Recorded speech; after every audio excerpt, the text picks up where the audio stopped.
بسم اللہ الرحمن الرحیم۔ آج کی اس نشست میں عمرہ کیسے ادا کرنا ہے اس کا طریقہ عرض کیے دیتا ہوں۔ عمرے میں جو افعال ادا کرتے ہیں، کسی نے اس کو فرض کہا ہے، کسی نے واجب، کسی نے رکن، کسی نے شرط، کسی نے اس کو سنت کہا ہے۔ مختصر یہ کہ 4 کاموں کا ادا کرنا یہ عمرہ کہلاتا ہے۔ پہلے ان کے نام عرض کر دیتا ہوں۔ پہلا کام عمرے کے لیے احرام باندھنا، دوسرا کام طواف کرنا، تیسرا کام صفا اور مروہ کے درمیان میں سعی کرنا، اور چوتھا کام حلق کرنا یعنی بال کٹوانا یا منڈوانا۔ اب ان چاروں کاموں کی مختصر جو ہے وہ تفصیل۔ پہلا کام جو ہے احرام باندھنا۔ اگر پاکستان سے جدہ کے لیے فلائٹ ہے تو یہ احرام پاکستان میں ہی ایئرپورٹ پر باندھا جائے گا، اور اگر پاکستان سے مدینہ شریف فلائٹ ہے تو پھر لاہور جو پاکستان سے احرام باندھنے کی ضرورت نہیں ہے۔ پھر جب آپ مدینہ شریف سے مکہ کے لیے جائیں گے تو مدینہ سے نکلنے کے بعد بیر علی ایک مقام آئے گا، ایک مسجد، وہاں پہ آپ نے یہی کام کرنا ہوگا۔ بہرکیف پہلا کام ہے احرام باندھنا۔ تو احرام کے لیے آپ تازہ وضو کر لیجئے۔ مردوں کے لیے احرام کا لباس 2 چادریں ہیں، وہ دونوں چادریں پہن لیں گے۔ خواتین کے لیے احرام کا کوئی مخصوص لباس نہیں ہے، وہ بھی تازہ وضو کریں گی اور اس کے بعد 2 نفل پڑھیں گے، 2 رکعت نفل۔ بہتر ہے کہ اگر پہلی رکعت کے اندر قل یا ایھا الکافرون اور دوسری رکعت میں قل ھو اللہ احد پڑھ لی جائے، کہ یہ مستحب ہے۔ جو ہی سلام پھیرنا ہے تو سلام پھیرنے کے فوراً بعد جو ہے وہ آپ نیت کریں گے۔ نیت ویسے دل کے ارادے کا نام ہے۔ مسلم شریف کی روایت کے مطابق آپ اتنا بھی کہہ سکتے ہیں اللہم لبیک عمرہ، اور فقہا نے بھی الفاظ لکھے ہیں اللہم انی ارید العمرۃ فیسر حالی وتقبلھا منی۔ آپ اپنی زبان میں بھی یہ نیت کر سکتے ہیں، اے اللہ میں عمرے کی نیت کرتا ہوں یا کرتی ہوں، اے اللہ اسے آسان فرما دیجئے اور اس کو قبول فرما لیجئے۔ یہ نیت چاہے آپ نے دل کے اندر ہی کی ہے، اس کے فوراً بعد آپ تلبیہ پڑھیں گے۔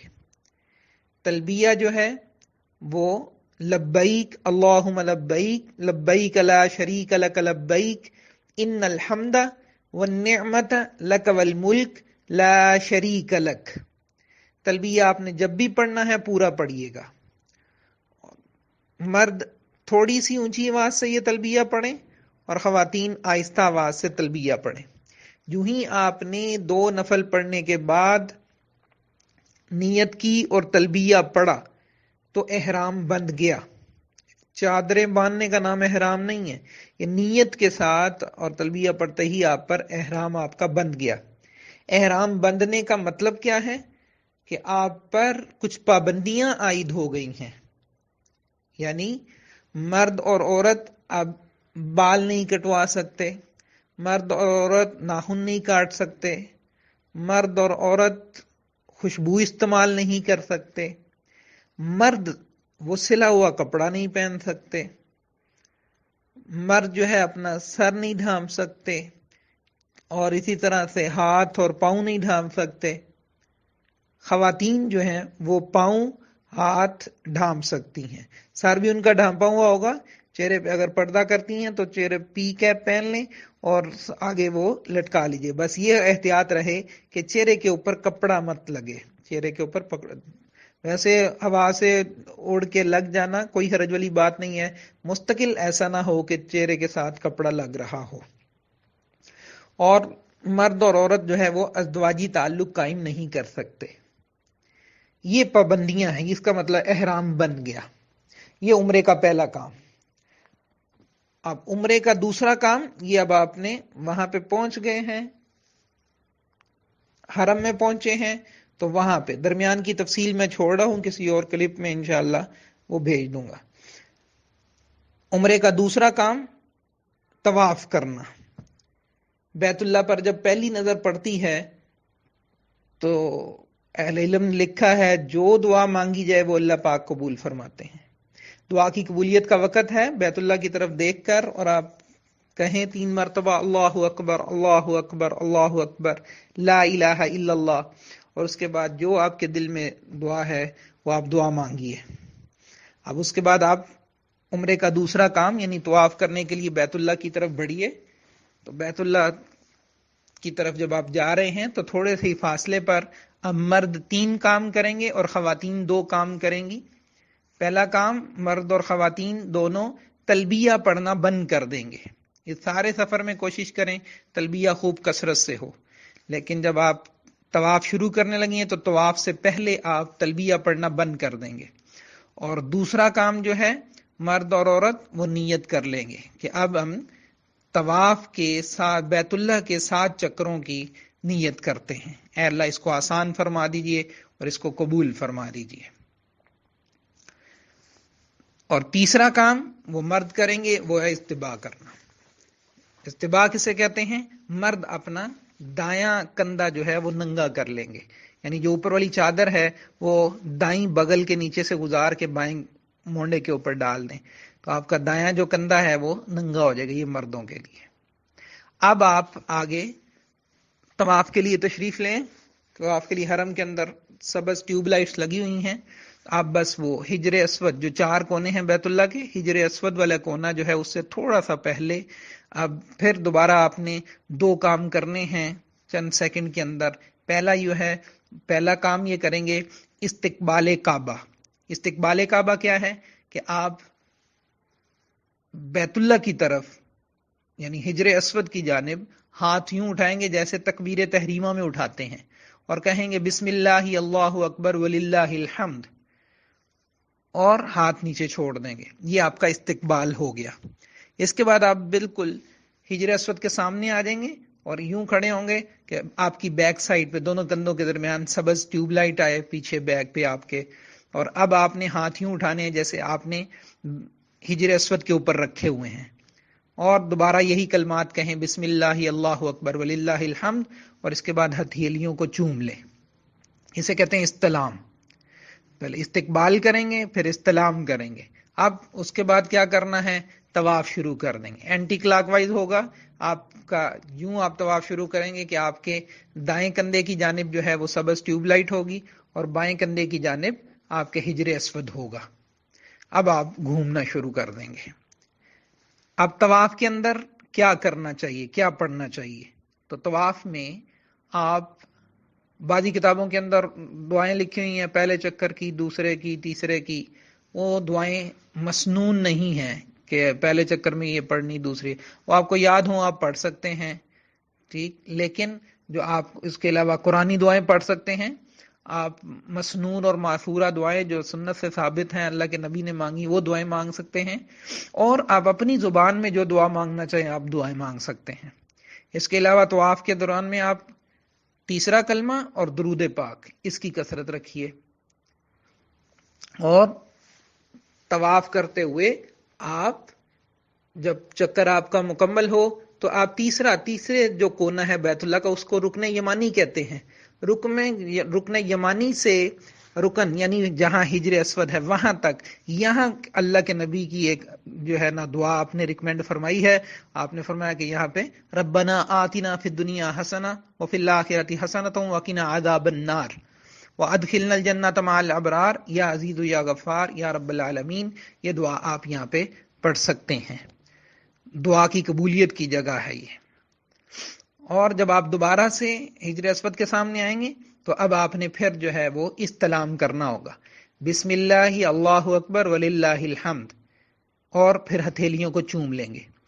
اب آپ نے جب استلام کرنا ہے تو آپ کے پاؤں کا رخ اسی طرح بالکل سیدھا ہوگا، صرف آپ اپنا ہاتھوں کو اور اپنا چہرہ اور سینہ کا رخ جو ہے وہ حجر اسود کی طرف کریں گے۔ پاؤں کا رخ آپ کا بیت اللہ کی طرف نہیں ہوگا، اسی طرف جس طرف آپ گھوم رہے ہیں۔ اس طرح آپ نے جو ہے وہ چکر مکمل کرنا ہے۔ اور ایک بات ذہن میں رہے کہ مردوں کے لیے، یہ مردوں کے لیے، خواتین کے لیے نہیں، مردوں کے لیے پہلے 3 چکروں میں رمل کرنا سنت ہے۔ رمل کسے کہتے ہیں؟ رمل کہتے ہیں تیز چلنا، کندھے اکڑا کر چلنا اور کندھے ہلاتے ہوئے چلنا. ٹھیک ہے، یہ تین باتیں، تیز چلنا، کندھے اکڑا کر چلنا اور کندھے ہلا کر چلنا. یہ صرف مردوں کے لیے ہوگا، خواتین رمل نہیں کریں گی. اگر خدا نخواستہ پہلے دوسرے تیسرے چکر میں کسی میں پہلے میں چکر میں بھول گیا ہے رمل کرنا، بعد کے 4 چکروں میں رمل نہ کرنا یہ سنت ہے. ٹھیک ہے، تو اس طرح سے آپ جو ہے وہ اپنے 7 چکر مکمل کریں گے. جب 7واں چکر مکمل ہوگا تو اس وقت آپ 8واں استلام کریں گی. 8واں استلام اسی طرح بسم اللہ اللہ اکبر وللہ الحمد اور ہتھیلیوں کو چوم لیں گے. اب اس کے بعد جو ہی آپ کا طواف مکمل ہوا، اس کے بعد آپ نے 3 ضمنی کام کرنے ہیں. پہلا کام، ملتزم کے سامنے کھڑے ہو کے آپ دعا کیجئے. دعا کی قبولیت کی جگہ بھی ہے اور وقت بھی ہے. ابھی آپ بیت اللہ کو مت چھوئیں، وہاں خوشبو لگی ہوئی ہے، ملتزم سے چپٹنے کی کوشش نہ کیجئے کیونکہ آپ احرام میں ہیں. لیکن سامنے جہاں جگہ مل جائے وہاں پہ آپ دعا کیجئے. دوسرا کام، اگر مقام ابراہیم کے پیچھے جگہ مل جائے تو بہت اچھا، ورنہ حرم میں کسی بھی جگہ پہ آپ 2 نفل جو ہے واجب طواف کے لیے وہ پڑھ لیجئے. اس میں بھی پہلی رکعت میں قل یا ایھا الکافرون، دوسری میں قل ھو اللہ احد پڑھ لیجئے. اس کے بعد تیسرا کام، وہ آپ آب زمزم پیجئے. آب زمزم فرمایا ماء زمزم لما شرب لہ، جس مقصد نیت کے ساتھ آب زمزم پیا جائے اللہ اس مقصد کو پورا فرما دیتے ہیں. اور یہ بھی فرمایا کہ مومن جو ہے پیٹ بھر کر پیتا ہے اور منافق جو ہے وہ کم پیتا ہے آب زمزم جو ہے نا. تو اس لیے خوب آب زمزم پیے بھی اور اپنے سر پہ اپنے جسم پر چھینٹے بھی مارے آب زمزم کے. یہ 3 کام آپ کے ضمنی جو مکمل ہوئے تو ساتھ ہی آپ کا عمرے کا دوسرا کام طواف مکمل ہو گیا. اب آپ نے عمرے کا تیسرا کام یعنی سعی کرنی ہے، اور اس سے پہلے جاتے ہوئے ذہن میں رکھیے گا کہ اب آپ نے 9واں استلام کرنا ہے. وہیں دور کھڑے ہو کے، چاہے جہاں صفا کی طرف آپ جا رہے ہیں وہیں پہ آپ جو ہے وہ بیت اللہ کی طرف دوبارہ حجر اسود کی طرف دیکھیں گے اور ہاتھ اسی طرح جیسے اس نے اوپر رکھے ہیں آپ نے بسم اللہ اللہ اکبر وللہ الحمد، ہتھیلیوں کو چوم لیں. یہ آپ کا 9واں استلام ہے. یہ 9 استلام کرنے کے بعد اب آپ صفا کی طرف چلے جائیے. عمرے کا تیسرا کام یعنی سعی کرنی ہے. صفا سے شروع ہوتی ہے. صفا دعا کی قبولیت کی جگہ ہے. یہاں پہ بھی آپ بیت اللہ اوپر تھوڑا سا نظر آ رہا ہے، وہاں پہ آپ بیت اللہ کو دیکھ کے دعا کیجئے. اور پھر جتنا آپ کے دل میں چاہتا ہے دعا کرنے کے بعد اب آپ نے سعی شروع کرنی ہے. صفا سے شروع ہوگی سعی، اور مروہ پر 1 چکر مکمل ہو جاتا ہے. اور مروہ سے جب آپ واپس صفا آئیں گے تو یہ 2 چکر مکمل ہو گئے. جب آپ نے صفا سے نکلیں گے تو یہاں پہ آپ ایک تو دعاؤں کے اعتبار سے ہے کہ دعائیں، یہاں بھی چکروں کی دعائیں لکھی ہوئی ہیں، وہ بھی مسنون نہیں ہیں، پڑھنے میں کوئی حرج نہیں ہے، لیکن اس کو ضروری سمجھنا کہ یہی چکر کی دعا، ایسا کچھ نہیں ہے. تو آپ جو ہے وہ بیت اللہ کے طواف کے وقت کہا تھا تیسرا کلمہ درود شریف کثرت سے پڑھ لیجئے. یہاں سعی کے اندر چوتھا کلمہ آپ کثرت سے پڑھ لیجئے. اور جو ہی آپ صفا سے نکلیں گے تو اوپر چھت کی طرف دیکھیے، اوپر سبز ٹیوب لائٹ چھت پہ لگی ہوئی ہیں. جتنے حصے میں سبز ٹیوب لائٹس ہیں وہ اتنے حصے میں اسے میلین اخضرین کہتے ہیں. مردوں کے لیے حکم یہ ہے کہ اتنے حصے میں وہ تیز بھاگیں گے، وہاں پہ بھاگنے کی کیفیت ہوگی. طواف میں کوشش کریں تیز چلیں، بھاگے مت. یہاں پہ آپ ایسے جیسے بھاگ رہے ہیں. اور یہاں بھی ایک دعا اللہ کے نبی نے ریکمینڈ کی ہے، رب اغفر وارحم انت الاعز الاکرم. یہ دعا بھی یاد ہو تو یہ صحیح کے درمیان میں یہ دعا پڑھتے رہیے. اس کے علاوہ قرآنی دعائیں، مسنون دعائیں، اور جو آپ اپنی زبان میں مانگنا چاہتے ہیں وہ دعا مانگیے. اور پھر مروہ پہ پہنچیں گے تو پھر 1 چکر مکمل ہو گیا ہے. اب آپ وہاں پہ پھر بیت اللہ کی طرف، وہاں سے بیت اللہ نظر نہیں آتا، اس طرف رخ کر کے آپ دعا مانگنا چاہیں دعا مانگیے، اور پھر دوسرا چکر شروع. اسی طرح جو صفا سے آپ کا چکر شروع ہوا تھا اور مروہ پہ آپ کا 7واں چکر جو ہے وہ مکمل ہوگا. عمرے کے 3 کام آپ کے اس کے ساتھ ہی مکمل ہو گئے. اس کے بعد عمرے کا چوتھا اور آخری کام یعنی حلق کروانا. مردوں کے لیے افضل یہ ہے کہ وہ ٹنڈ کروائیں،